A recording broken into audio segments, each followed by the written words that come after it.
Həqiqətən Allah ağcaqanadı və istər böyüklükdə, istərsə də kiçiklikdə ondan da üstün olanı məsəl çəkməkdən utanmaz.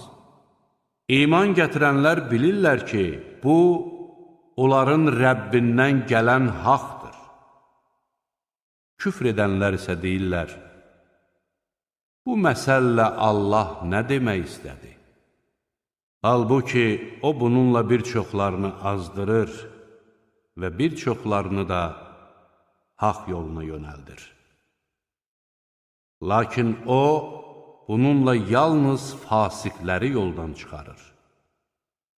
O kəslər ki, Allahla əhd-i peyman bağladıqdan sonra onu pozur, Allahın qovuşdurulmasını əmr etdiyi qohumluq əlaqələrini kəsir və yer üzündə fitnə fəsad törədir.